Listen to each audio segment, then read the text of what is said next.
When it comes to your personal journey of healing and growth, no matter the method you use, the vital point is to practice. If you're ready to transform your life and live with clarity, purpose, and connection, then you're in the right place. Welcome back to The Vital Point. I'm your host, Jonathan Schecter. I'm a breathwork facilitator and integration coach focusing on spiritual growth and emergence and helping you to stay grounded in your nervous system during work in expanded states of consciousness. The goal of this show is to inspire you to take action for yourself, whether you're taking the first step on your journey of healing and self-discovery or you're already a seasoned traveler. The truth is you have the capacity to evolve and transform and bring your intentions and dreams into the world. And there's never been more access to so many incredible modalities that can help you on your journey. This podcast will help you learn simple methods you can use to change your life with guided practices and interviews with practitioners who are doing the work.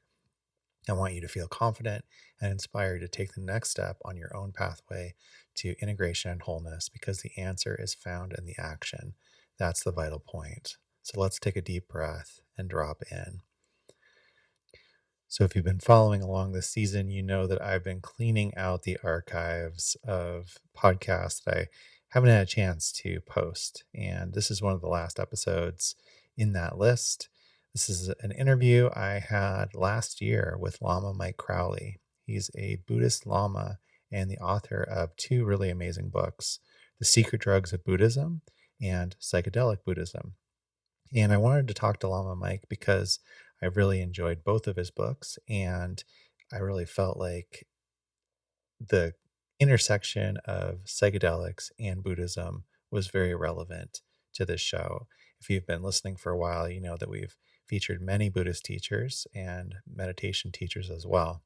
And I know you're in store for a really interesting interview with Lama Mike.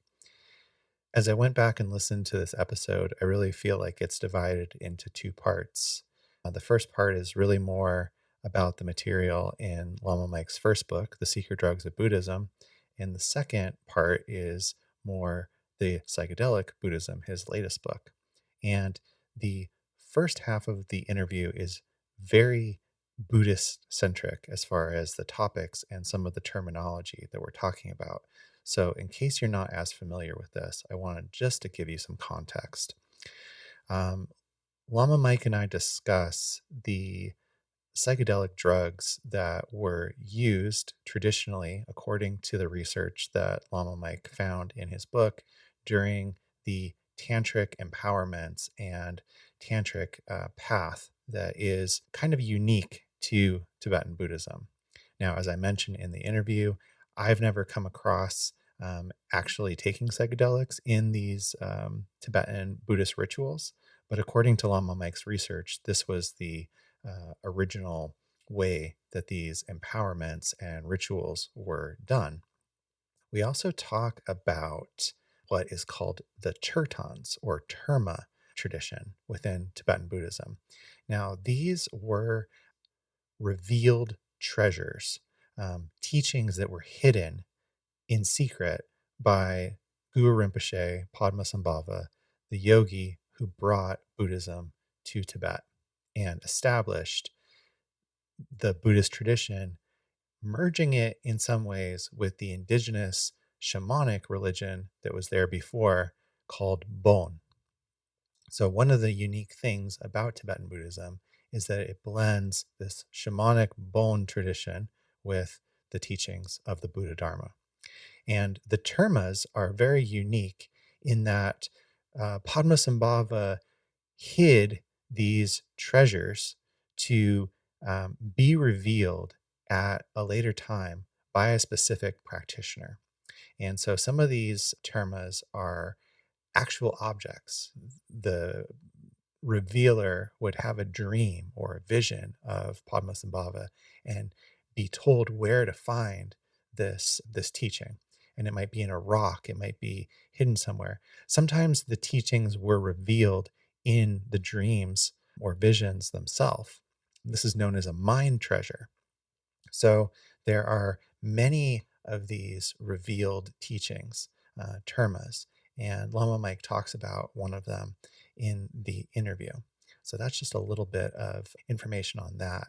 It's might seem strange if you've never heard of it before, but within the tradition of Tibetan Buddhism, it is very widely accepted and not that strange at all. And, more recently, as I was learning about the gene keys, which many of you may be familiar with, the creator of the gene keys also tells a story about receiving downloads of the gene keys from some other sort of realm or consciousness that he was connected to. So you might call this the Akashic records. Certainly, he compares it to the Tibetan terma sort of lineage and tradition. I invite you just to open your mind and listen with curiosity. And then the second part of the interview really goes into more about meditation and how we can apply meditation when we are working with psychedelics and also just in general to help with enriching our life and our inner work. So I hope you enjoy this episode with Lama Mike Crowley. It's truly a fascinating conversation and one that I was really curious and excited to actually have a chance to sit down and do. Before we get into the interview itself, I hope you've had a chance to go over and join the community on School at www.school.com/Blue Magic Alchemy.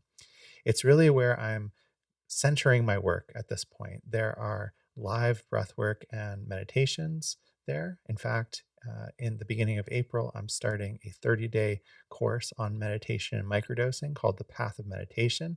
That's going to be live every day during the month of April and open to all members. There's also a bunch of recorded breathwork and meditations there.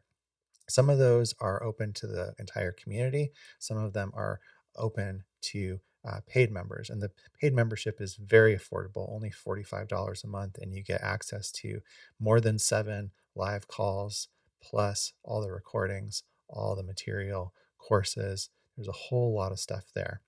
But anyone can join, it's free. There's a community message board. You can connect and participate with other practitioners, ask questions, get access to workshops, and so much more. So I hope that you check that out.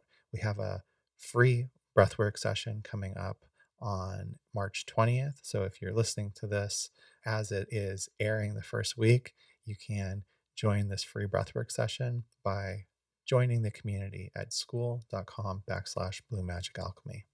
Another new feature that we're having there is called the guest portal, where I bring in guest facilitators to lead practices that are complementary to the main core practices that we do of breathwork, meditation, and somatics. The first one is coming up on March 19th with Jonathan Quest Brown, who you may remember has been a guest on the podcast, and he's going to be leading a yoga session.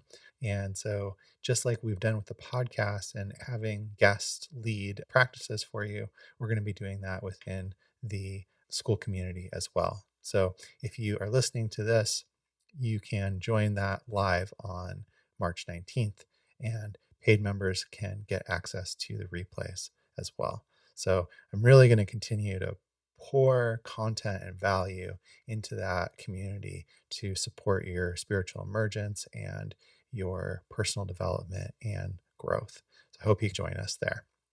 I'm so pleased to be here today with Lama Mike Crowley. He's the author of The Secret Drugs of Buddhism and more recently, Psychedelic Buddhism. And I was just thrilled to reach out to him and actually get in contact about doing a podcast. So, Lama Mike, welcome to the Vital Point podcast. Thank you. Nice to be here. Yeah. So perhaps we could just start with, a little bit of your background as far as your journey into studying both Buddhism and psychedelics and how those paths converged for you, and maybe just explaining what the title of Lama means for those that may be unfamiliar. Well, Lama is the Tibetan translation of the Sanskrit word guru. It is not a monk, as people often assume. Yeah, I have never been a monk. And In fact, lay lamas wear different costume to the monks. Monks wear, Tibetan monks anyway, wear maroon, kind of like this. But when I'm togged up in my lama clothes, I wear white, a white skirt, white vest, and a white shawl. Rather like, if you've ever heard of Milarepa and his students, they were all rapers who wore this white cotton outfit in the high Himalayas and managed to stay comfortable by generating heat by a process called tumo in Tibetan, which is a long, complicated process, but it's one that is made available to people after they've had a certain amount of progress in the path, not something which is introduced at first. My background is I met a Tibetan Lama in London in 1966. His name was Chojam Trungpa Rinpoche, and he had a much greater effect when he moved to America. And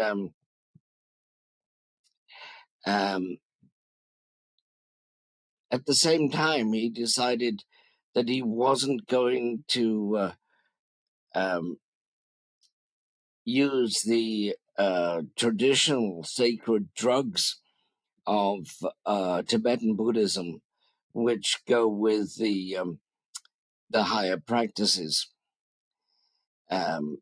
He told my subsequent Lama this, and it seems that he instead used alcohol, which was a very dangerous thing for him to do, as he became an alcoholic. But he was a wonderful teacher. My own history is a long and varied one. I'm 75 years old now, but I first took psychedelics 60 years ago when I was 15, and I met a Lama a couple of years later. Actually, after I'd been studying with the Lama for a while, after 3 years, he gave me refuge. That is, you accept the Lama, the Buddha, the Dharma, and that is the Buddha's teachings, and the Sangha, the community of Buddhists, as my refuge. And that was in a ceremony conducted at his place. Now, shortly after this, I had an LSD experience. I'd taken LSD several times before, but I took it afterwards and had an astonishing vision. With eyes closed, I was listening to Bach on the hi-fi, and I saw with my eyes closed an infinite array of crystal spheres. Every sphere was reflecting and refracting every other sphere. And this seemingly represented the entire universe, but from a radically different point of view. And I was very much impressed by this vision and stayed with it for about half an hour. And it left a lasting impression on me. And it was not until about a year later that I read an account by a Chinese mystic of exactly the same thing. And he founded a school of Buddhism based on this. Now, I don't know that he didn't take a psychedelic of whatever was available to him. And I also, um, I have no idea whether he had any other influence on him, but it seemed to tie in with my experience so well that I assumed that either psychedelics were a way into this experience that hadn't occurred to anyone else, or that it was a long known route to the same experience. But in either case, I decided to keep up both practices, both Buddhism and taking psychedelics. Some years later, my Lama, Lama Radhachimi Rinpoche, asked me, some people have told me that you take psychedelics. Is this true? And I said, yes. And he said, good. And then changed the subject. So that was the only word I've ever had from him on the subject of psychedelics. Yeah, so what more would you like to know? Yeah, no, it's such an interesting intersection for me. I've considered myself a Buddhist for a little over 20 years, and also maybe not that whole time worked with psychedelics, but have gone through different sort of seasons where psychedelics have played a big part. And um, for me, there's always been a lot of overlap, or at least Buddhism has helped me have a framework for understanding some of the experiences that I've, you know, had in the psychedelic space. Um, but it's always been curious for me because it does seem like there's a lot of overlap, or that Buddhism has a lot to offer people that are exploring and working with Well, psychedelics. I would agree with you to a certain extent. Um, I just know that when I was first studying with Choden Trungpa Rinpoche, he was living at first in a squat, that is, living in a house which had been abandoned by its owners, with a bunch of hippies, and this was in Notting Hill in London. And at this time, this was about 1966, I think, and LSD was still legal in Britain. And he would tell people, basically middle-aged matrons at the Buddhist Society, that you should really take some LSD. And at the same time, he was telling some of the hippies that he lived with that they didn't take their LSD seriously enough. And he also told them that there was a Tibetan drug called Dutsi Rilbu, which was more powerful than LSD. All I can say is he should perhaps have tried a little more LSD, because that's about as powerful as you could possibly imagine. I met somebody a few years ago who had actually um, accidentally drank a whole bottle of um, Dutsi, of Amrita. The the Buddhist psychedelic. This was in a Tibetan center, and he was an alcoholic at the time, and he just smelled the alcohol in it and downed it, hoping to get drunk. Instead, he stayed high, tripping for 5 days, and had various visions of deities and dakinis and so on. Well, this is just one example of the Tibetan use of psychedelics. I know that there are other teachers who have used psychedelics and do use psychedelics with their students. They can be very useful. I usually insist that any students of mine begin without using anything at all and learn meditation. Just the basic shamatha and vipassana meditation techniques, so that when they enter the tantric path later, they are prepared for the use of such substances. I want to come back to the meditation because I think that's an important sort of topic, especially for this audience.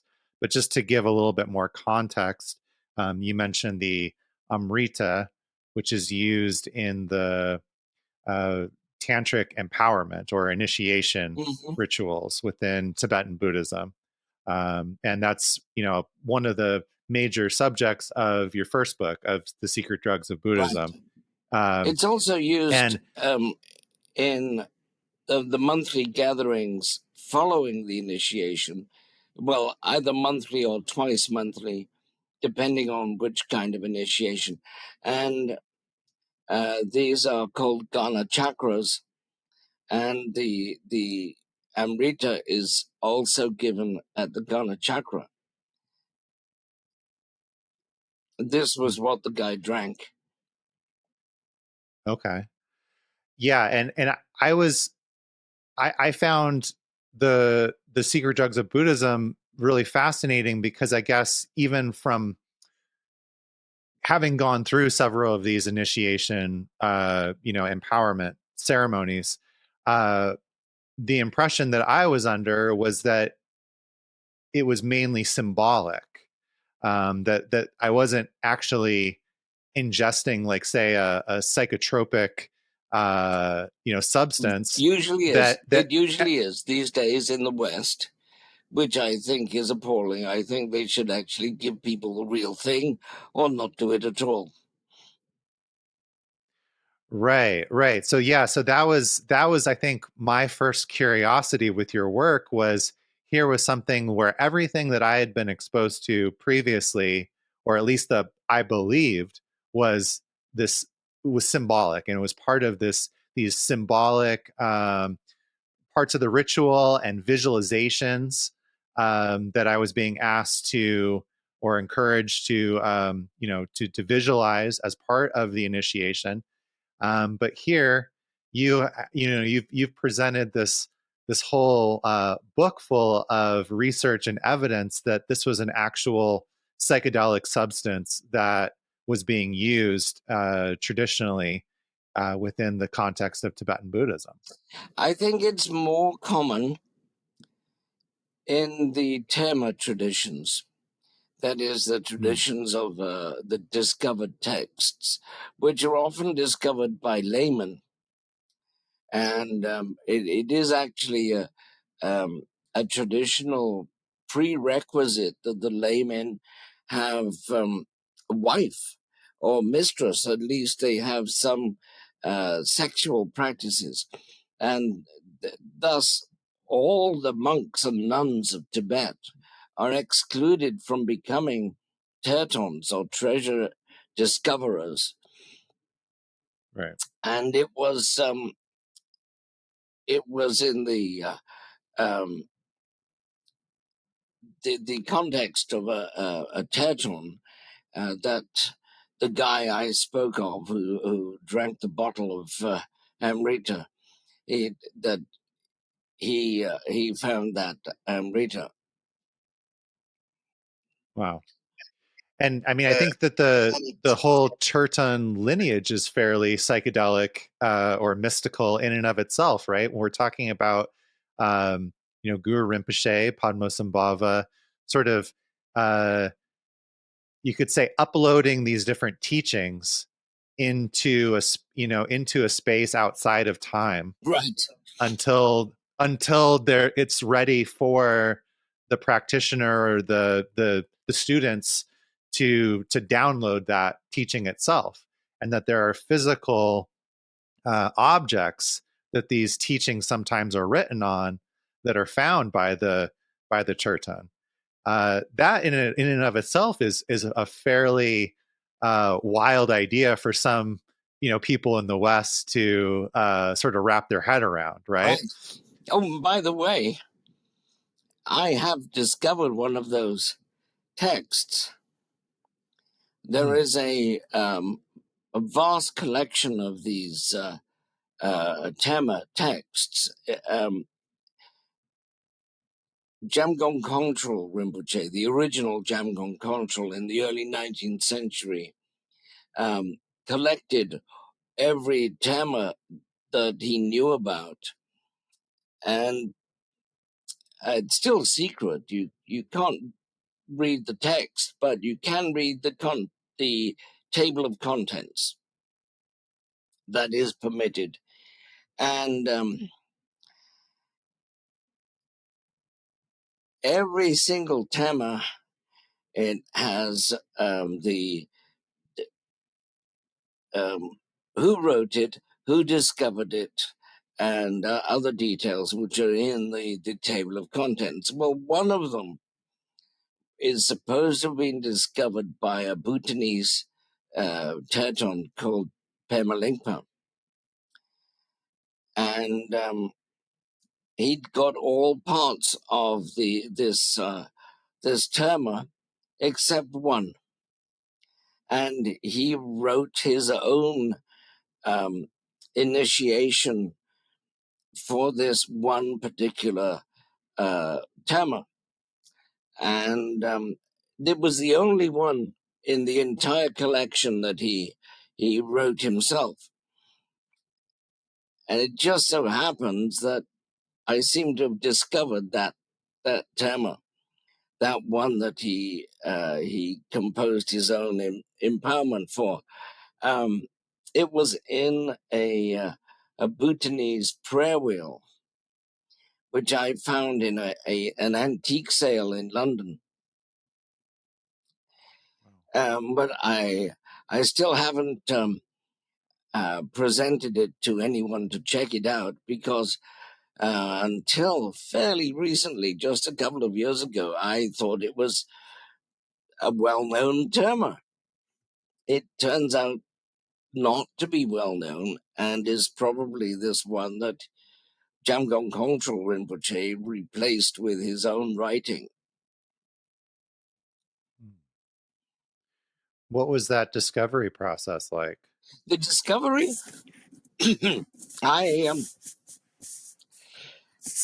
my ex-wife is an antiques dealer,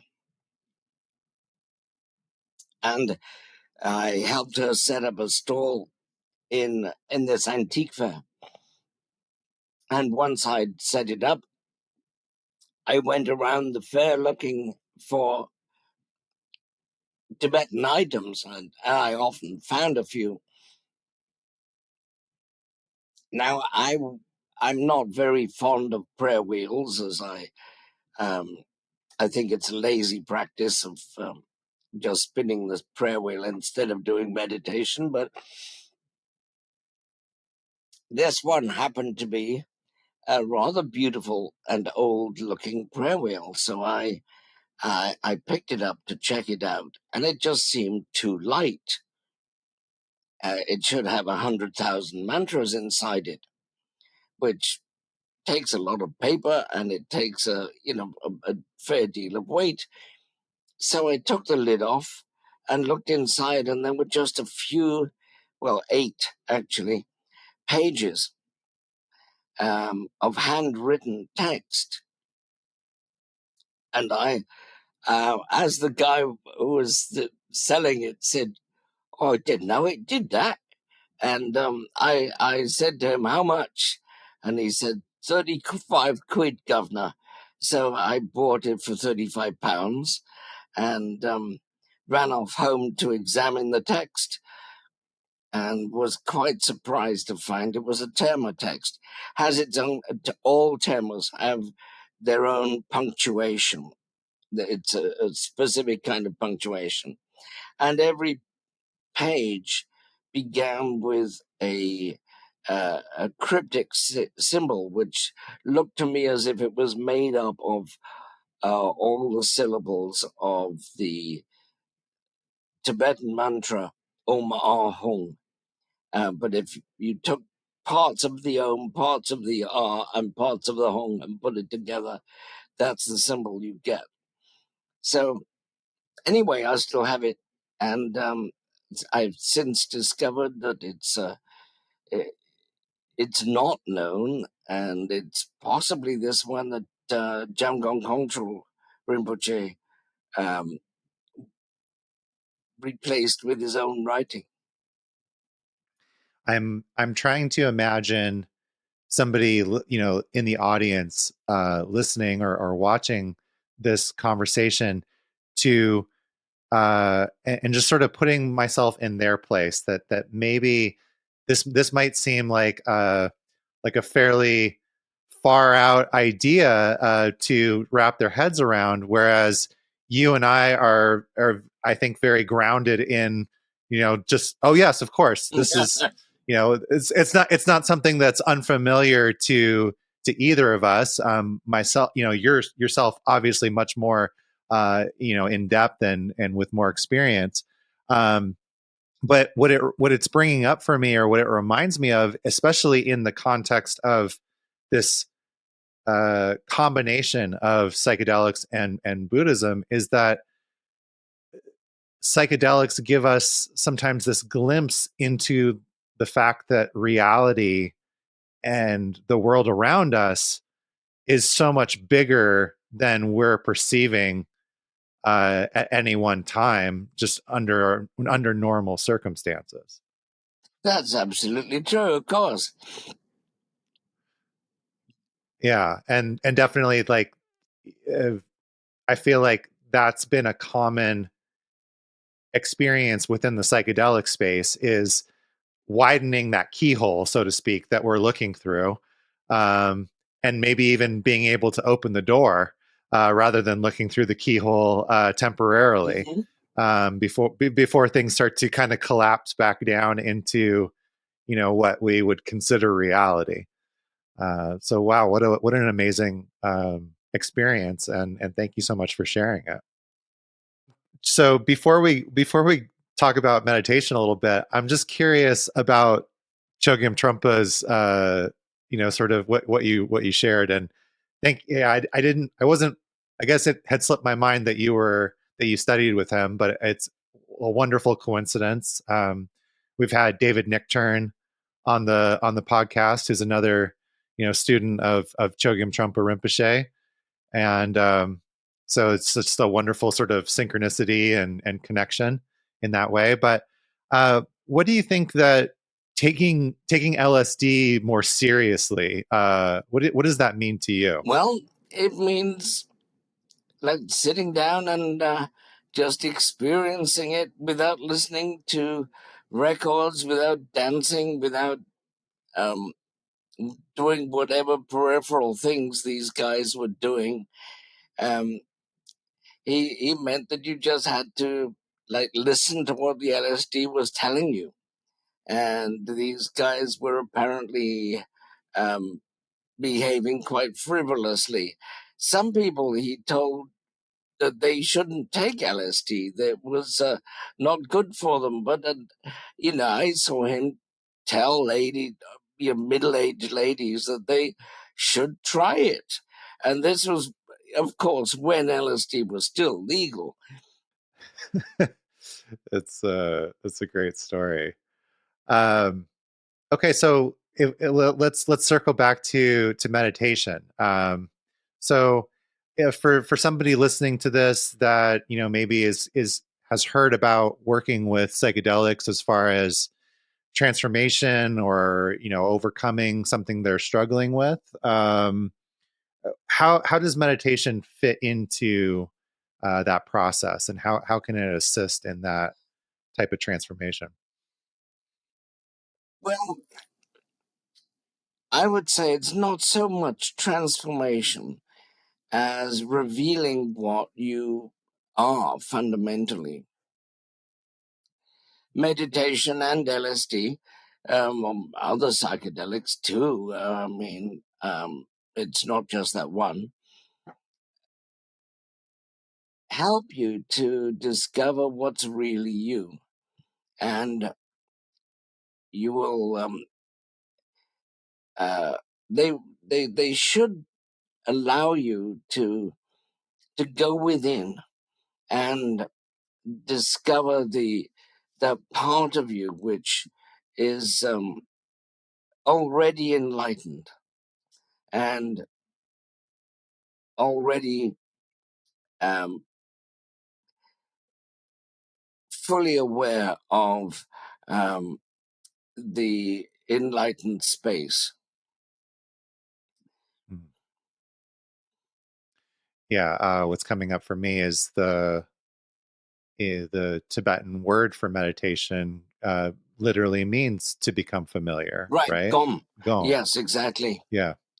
Yes, it is familiarizing yourself with what is real and discarding those things which are not real, like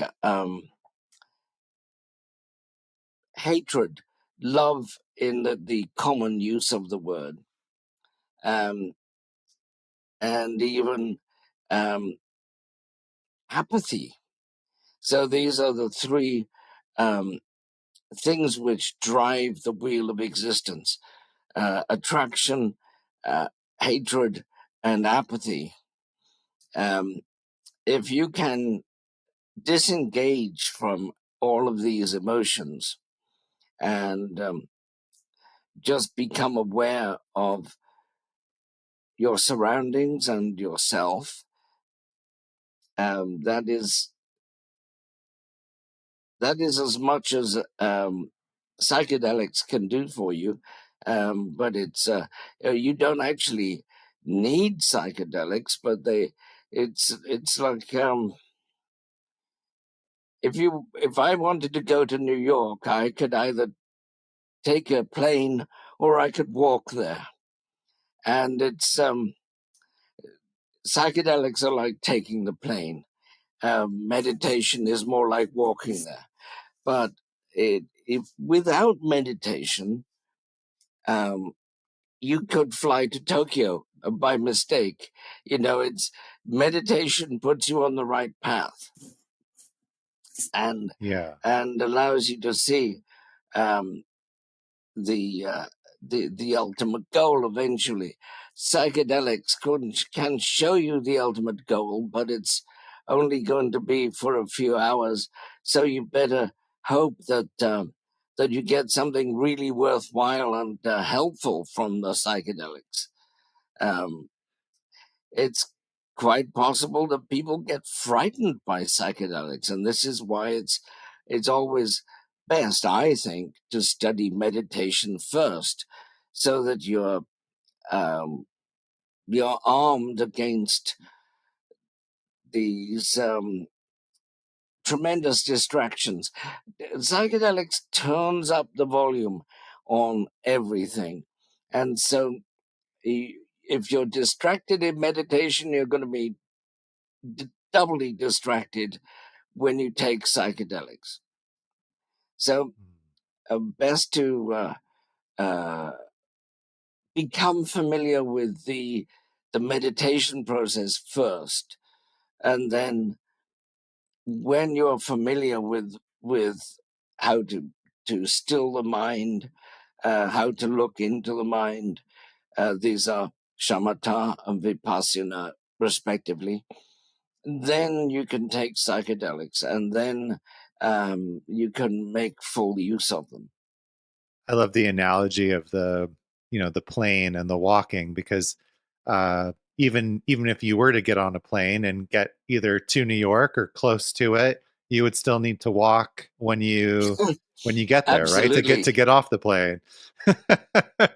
um, for me, I've found that one of the most useful sort of skills, you could say, that has developed from my meditation practice is being able to let go of a particular thought or emotion, rather than so being so attached to it, especially when it's a pleasant emotion or a thought. Like we all want to get away from the things that we have labeled negative, but it's a little bit more tricky when we're having a really pleasant experience.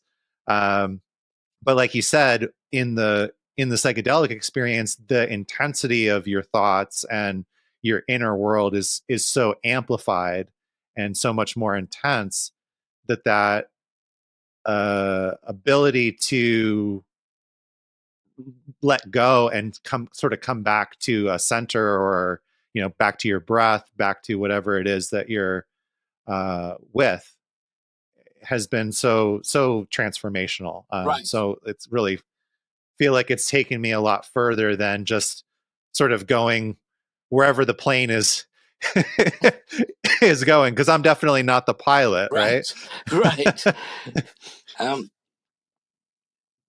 Yes, and those who are really, really good at meditation can take other people on the plane with them, and this is especially if they've done psychedelics too. You can actually guide people on their psychedelic experience, um, even if it's initially distressful for them. You can put them at ease, mostly by simply meditating and being calm. They It's somehow contagious. It's it's um it's possible uh, to bring other people along with you, and even if they haven't studied meditation, they they will appreciate your own ability in meditation when they sit down with you and do psychedelics. It's something I've noticed, at any rate. Yeah, I've noticed that myself. I mean, I see it sometimes in the work that I'm doing, just as a breathwork facilitator, and I do teach mindfulness at a treatment center, like a residential treatment Mhm. center. And sometimes people will say something like, "Well, I find your voice soothing," or just like when you come into the room, I feel a little bit calmer. I don't know why. And that's always a nice thing to hear. I don't really know what I'm doing it's not that I'm doing something intentional outside of maybe my, when I go to work, I try to, uh, sort of parrot the bodhisattva Mhm. ideal. I don't, I wouldn't call myself a bodhisattva, but at least I can try my best to live up to those standards and that way of living, right? Um, but definitely in the psychedelic space, I've had a couple of experiences where I noticed that, where, and it's funny you mentioned the prayer wheel, because that was the first time that I experienced that. Was I remember there was a mushroom experience I was having, and it was myself and my girlfriend, and um, things were a little bit chaotic in the space, just I could feel it. And I started spinning this prayer wheel, and I felt like I could feel the energy in the room changing in a more tangible way than I had in the past. Like the visualization aspect was sort of becoming more tangible, or more okay, I think I am understanding this in a different way. And I've had similar experiences in ayahuasca ceremonies where I feel like this is what they're doing when they're singing the Icaros, or doing these different healings, is they're affecting the energy in the room, Right. in this way that we're not usually able to detect. Right. Well, one of my students is an ayahuasca page. He is Brazilian, and so rather than curandeiro, they call it a page. And I was interested in what you said about the bodhisattva. It reminded me of what Trungpa said. He said there were 8 or 10, depending on which scripture you read, qualities of a bodhisattva. And he said you'll never get to be a bodhisattva by practicing these qualities. He said, but once you are a bodhisattva, these things come naturally. They are manifestations of your bodhisattvahood. It's but bodhisattvahood is not something that you can create by perfecting these qualities. They just come naturally when you are a bodhisattva. When there's this very distinct memory that I have, and this was fairly early on in my relationship with my current partner, and we were meditating in my apartment, and we got done, and she said, you should think about teaching meditation. And I said, to who? And I was being completely serious in that moment. And she said, you do realize that like most people don't meditate regularly, and that's a little bit unusual. And I said, okay, I can accept that. And she said, so there's something that you have to offer or to teach. And I was trying to explain to her that it's really hard for me to accept that, because the lineages that I've been studying in, and the teachers that I've been studying in, the people that, for instance, you mentioned the Tumo earlier in the conversation, right? This heat yoga that literally can heat up the whole room. Oh, really? Yes, through absolutely. Their practice, and do these other things that are miraculous, under sort of what we think of as reality. And in their miraculousness and their wisdom and their realization, will sit there straight to your face and say, I don't really understand anything. I'm just an old monk, and I have nothing to offer you. And even somebody like the Dalai Lama will say something like that, right? Like, well, I'm just a simple monk. I don't really have anything special to offer. So what I was trying to explain to her was, in the context of learning and feeling like I hope to be a student of these type of people, what do I possibly have to offer as far as meditation, or quote unquote realization, right? Like what could I teach somebody about the Dharma, when the people that I'm studying from and looking up to have this humility and this sort of facade of, I don't know anything. Yes. You just reminded me of my current teacher back in the 60s, about 1967, I think it was. He had just come to Great Britain, and he was still very innocent as far as Westerners were concerned. And he was asked by an Australian woman at the Buddhist Society in London she said to him, "Oh, um, you're a Tibetan Lama. You must know a tremendous amount about Tibetan Buddhism." And he instinctively said, "Oh, no, I know very little." And she said, "Well, you're no bloody good then," and stormed off. He thought this was hilarious and told people about this in future. After that, he was quite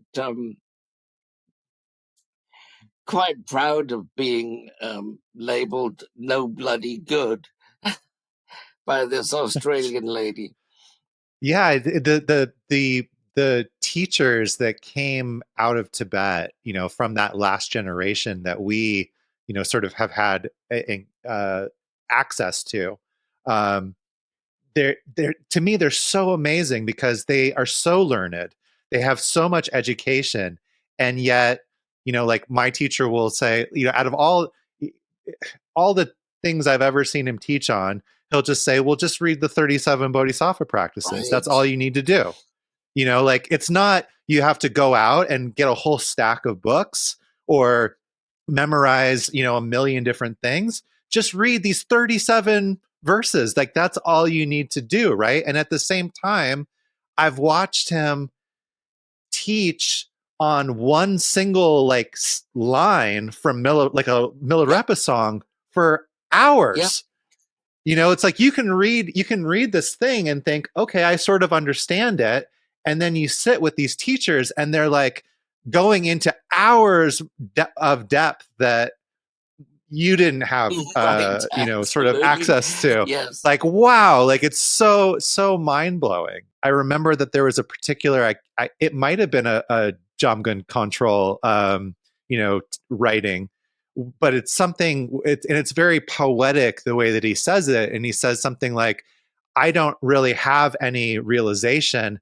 I'm just like a parrot that can repeat back what he's heard.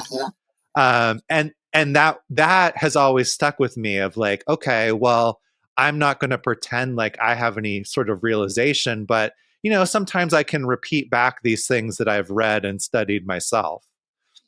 Well, I assume that the 33 verses that you were referring to was the Bodhisattva Avatara by Shantideva. And I don't know if you know the story of Shantideva, how he came to write this and give that teaching on bodhisattvahood. It seemed that he was the laziest monk in his monastery and that he was always sleeping. And this may have been because he was performing the dream yoga. We don't know, we can only assume. And anyway, he was given an ultimatum: either you give a talk on whatever subject you like, but you're going to give a talk to the whole monastery, or you're out.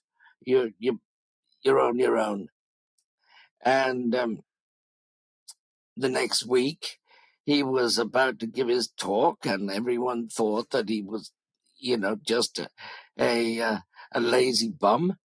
And he gave this brilliant, superb, and well thought out talk with no word in it which was in excess and unnecessary, and blew everybody away. It's just that very essence of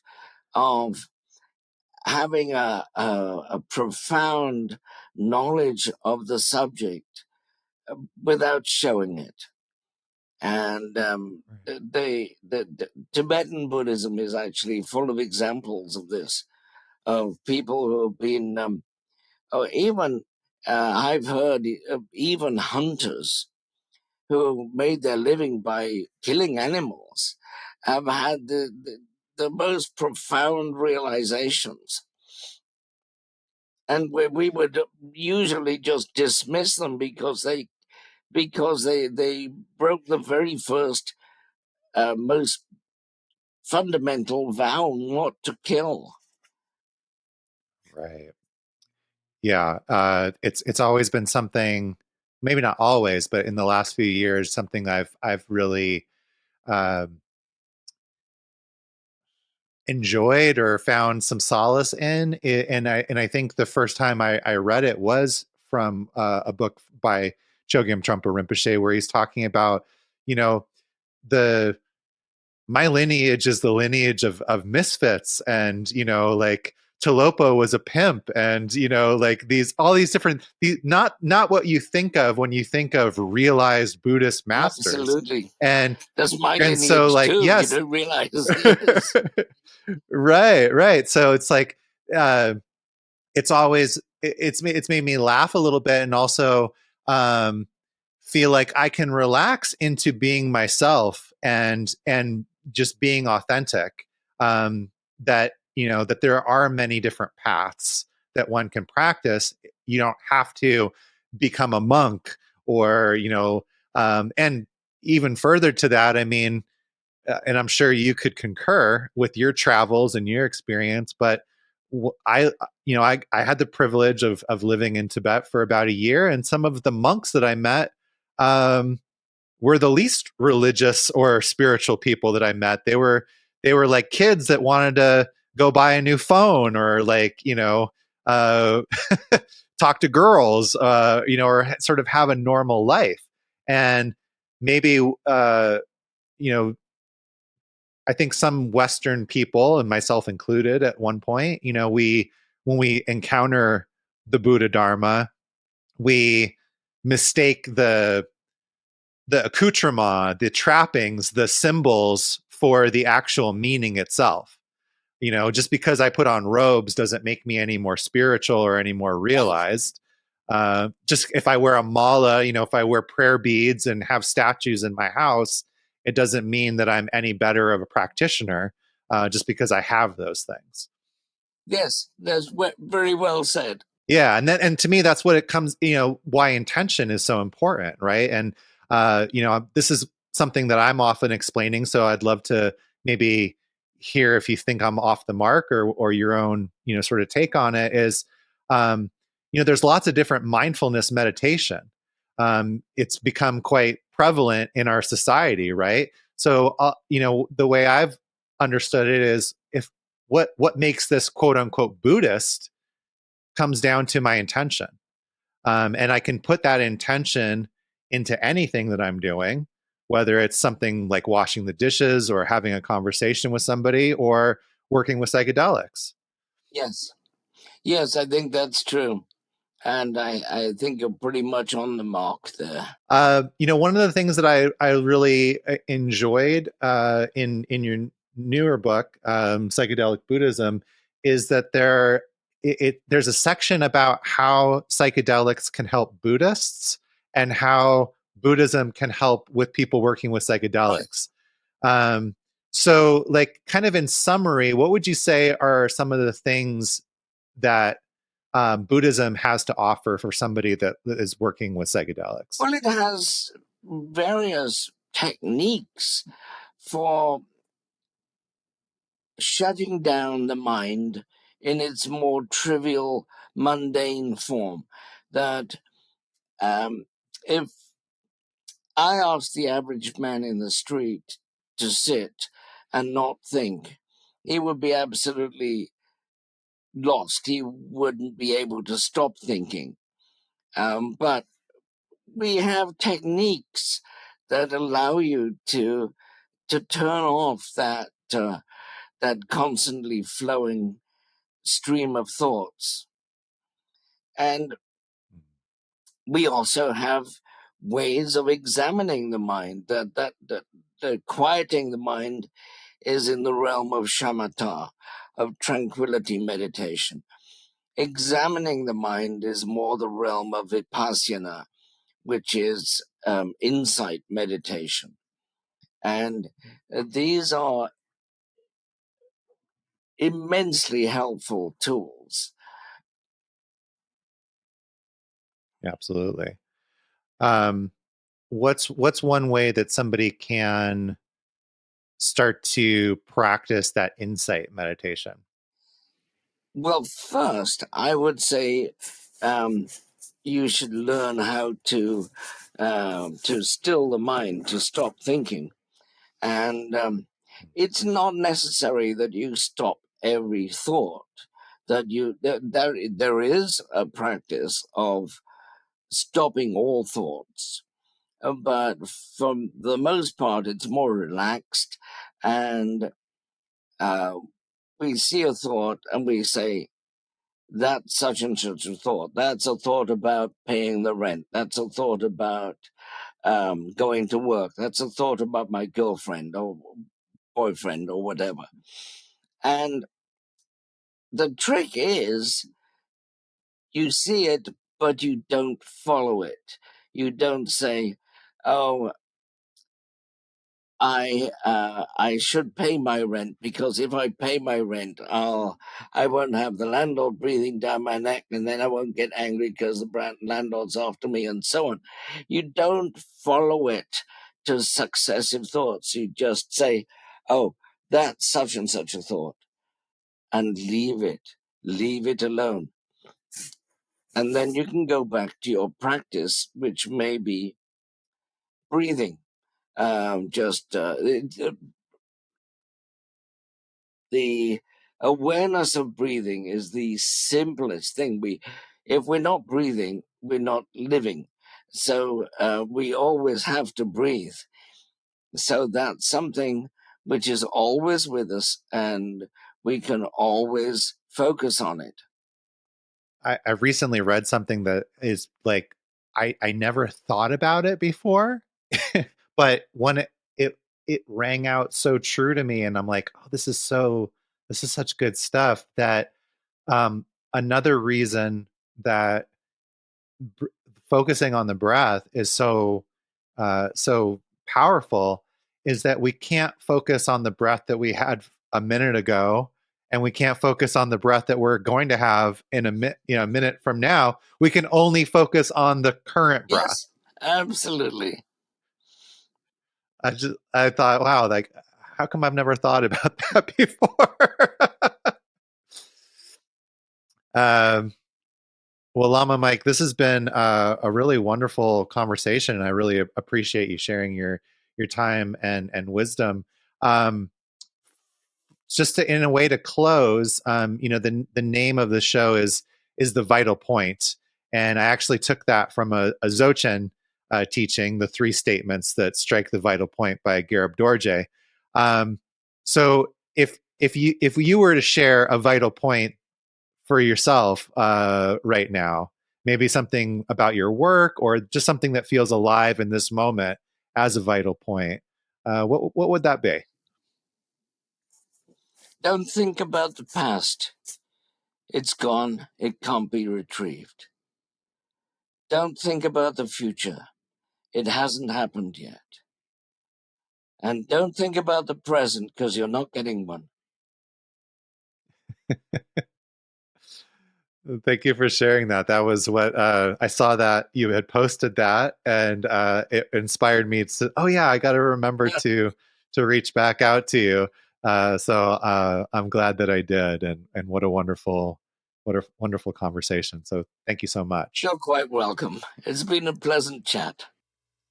What a great interview. Thank you to Lama Mike Crowley for his time and patience with getting this episode posted. You can find Lama Mike's books, The Secret Drugs of Buddhism and Psychedelic Buddhism, on Amazon or wherever you purchase books, and definitely would recommend checking those out. If you're enjoying the show, I'd be incredibly grateful if you could take a moment and leave us a review. It's a simple, cost-free way to show support and help more like-minded people discover the show. While you're at it, make sure that you're subscribed so that you don't miss any of the new episodes that are coming out. Also, make sure you're signed up for my newsletter at bluemagicalchemy.com to be the first to get updates, exclusive content, and insights delivered straight to your inbox. It's a great way to stay connected and keep your spiritual journey going. And when you sign up, you'll also get a free guide to using breathwork for integration as a way to show my gratitude for your support. Remember to go to school.com/Blue Magic Alchemy and join the community there for free. There's so much content. And if you're into breathwork and meditation, you're really going to love the recorded practices that are there. Remember, it's not about the method that you choose or the pace at which you travel. The vital point is to consistently show up for yourself and practice. As the saying goes, it's not the destination, but the journey that truly matters.